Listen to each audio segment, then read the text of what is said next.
Hello everyone. तो कैसे हो सब लोग। तो आज हम स्टार्ट करेंगे क्लास 12th फिजिक्स का लेक्चर नंबर 3 और जिसमें हम पढ़ेंगे vector form of Coulomb's law. Vector form of Coulomb's law, ठीक है। तो कूलम्स लॉ जिन्हें नहीं पढ़ा है, जिन्हें नहीं देखा है, वो हमने लेक्चर नंबर 2 में एक्सप्लेन करा था। तो लिंक डिस्क्रिप्शन में मिल जाएगी, आप जाके पहले कूलम्स लॉ देखिए एंड देन उसका वेक्टर फॉर्म स्टार्ट कीजिए, ठीक है। तो कूलम्स लॉ क्या होता है? कूलम्स लॉ नॉर्मली हमारा 2 पॉइंट चार्ज के लिए था। This is our point charge. ये हमारा चार्ज क्या हो गया, देखिए ये Q1 चार्ज हो गया, ठीक है। और ये जो हो गया हमारा पॉइंट चार्ज क्या हो गया, Q2 हो गया, ठीक।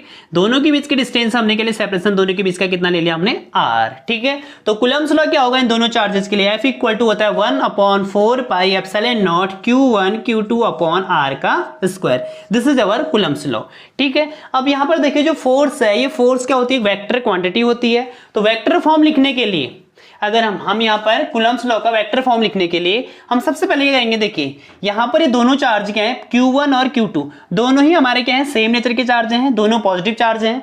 तो इनके बीच में जो फोर्स रहेगा उसका नेचर क्या होगा, रिपल्सिव फोर्स होगा। तो कूलम्स लॉ में जो फोर्स लगता है, इलेक्ट्रोस्टैटिक फोर्स, वो क्या होता है, अलोंग लाइन जॉइनिंग लगता है। अलोंग लाइन जॉइनिंग का मतलब इसी लाइन के अलोंग आएगा। तो लेट F1 से 2 पर जो फोर्स लगा इसकी डायरेक्शन इधर को होगी, इसको हमने लिखा F21। F21 कहते हैं force on charge 2 due to first, force on charge 2 due to first, ये F21 हो गया। सिमिलरली 2 से Q2 चार्ज से Q1 पे जो फोर्स लगेगा उसकी डायरेक्शन क्या हो जाएगी, इधर को हो जाएगी, ठीक है।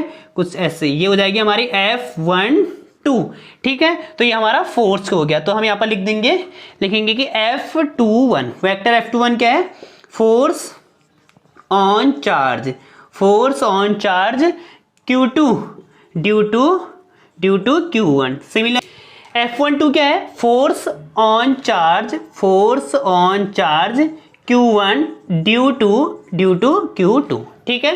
ये हमारा फोर्स हो गया। अब now to write the vector form, vector form लिखने के लिए हम क्या करेंगे, यहां पर हम पोजीशन वेक्टर को डिफाइन करेंगे, यानी यूनिट वेक्टर को हम डिफाइन करेंगे। देखिए यहां से Q1 है, लेट जो Q2 से Q1 की डायरेक्शन में जो हमारा पोजीशन वेक्टर है, Q2 से Q1 की डायरेक्शन में जो पोजीशन वेक्टर है, लेट वो पोजीशन वेक्टर हो गया जो हमारा इधर को होगा Q2 से, मतलब position vector in direction of F12, F12 के डायरेक्शन में जो पोजीशन वेक्टर होगा, लेट वो हो गया हमारा R21, ठीक है।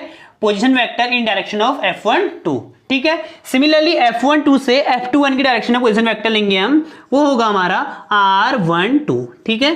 तो यहां पर लिख देंगे R21 क्या है, R21, ठीक है। ये यूनिट वेक्टर है, sorry this is our unit vector, position vector नहीं यूनिट वेक्टर, ठीक है। तो R21 क्या है, यूनिट वेक्टर अलोंग, किसके अलोंग है, F12 के अलोंग, ठीक है।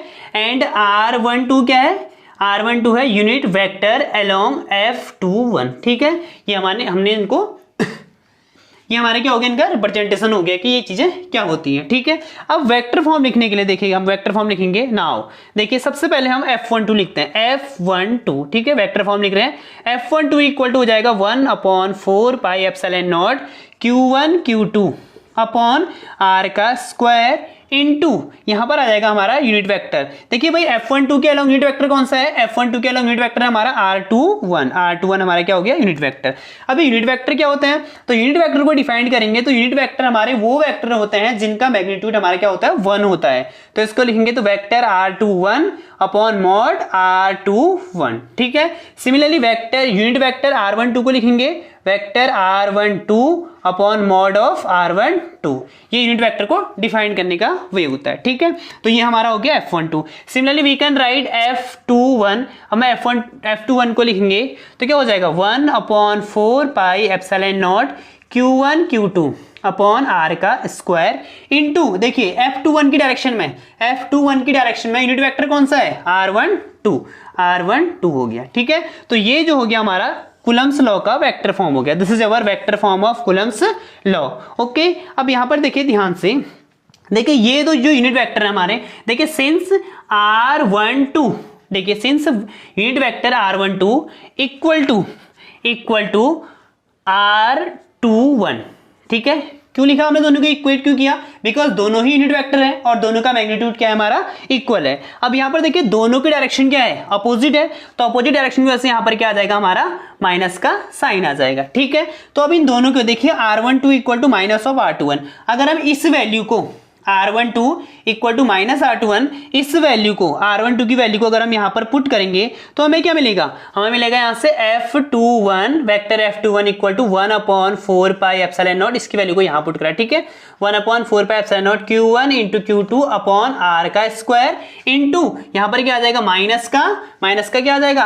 R21। ठीक है, तो अब क्या करेंगे? यहाँ से माइनस साइन को हम क्या करते हैं? रिमूव कर देते हैं, माइनस को लगा देंगे इसके आगे से। तो क्या हो जाएगा भाई? देखिए इस इक्वेशन को देखिए ध्यान से, इस वाले को और इसको, this is equation first and second, first और सेकंड को ऑब्जर्व कीजिए। तो दोनों की देखिए राइट हैंड साइड दोनों की क्या है? इक्वल है, इसकी भी इक्वल है, इसकी भी इक्वल है। तो यहां से हमें क्या कंक्लूजन मिला? यहां से जो फाइनल कंक्लूजन निकला तो हमारा F12 vector F12 equal to क्या हो जाएगा? यहाँ पर दोनों ही सेम है, देखिए ये भी सेम है, ये भी सेम है, ओनली माइनस साइन है, तो माइनस ऑफ F21। ठीक है, तो यहां से यह कंक्लूजन निकला कि जो दोनों ही फोर्स हैं, दोनों ही फोर्स क्या है? अलोंग लाइन जॉइनिंग क्या है? एक्ट है, बट दोनों की डायरेक्शन क्या है? अपोजिट है। इससे एक और कंक्लूजन निकला कि जो कूलम्ब्स लॉ होता है हमारा इलेक्ट्रोस्टैटिक फोर्स में, जो कूलम्ब्स लॉ होता है वो न्यूटन्स थर्ड लॉ को क्या करता है? ओबे करता है, न्यूटन्स थर्ड लॉ। ठीक है, न्यूटन थर्ड लॉ क्या करता है? कूलम्ब्स लॉ ओबे करता है। ठीक है, देखिए F12 इक्वल टू F21 का मतलब क्या हुआ कि दोनों ही फोर्स एक्ट हैं, लेकिन बट दोनों का मैग्नीट्यूड तो इक्वल है, लेकिन डायरेक्शन क्या है? दोनों की अपोजिट है। तो इसका मतलब क्या होगा? कूलम्ब्स लॉ जो होता है हमारा न्यूटन्स थर्ड लॉ को ओबे करता है। ठीक, एक और कंक्लूजन देखिए, दोनों ही फोर्स के हमारे लाइन जॉइनिंग एक्ट हैं, दोनों ही फोर्स लाइन जॉइनिंग एक्ट है ना, तो इस फोर्स को हम ये भी बोलते हैं क्या? सेंट्रल फोर्स भी बोलते हैं। तो जो कूलम्ब्स लॉ होता है वो क्या होता है? सेंट्रल फोर्स होता है। Hope you will understand it. Okay, thank you.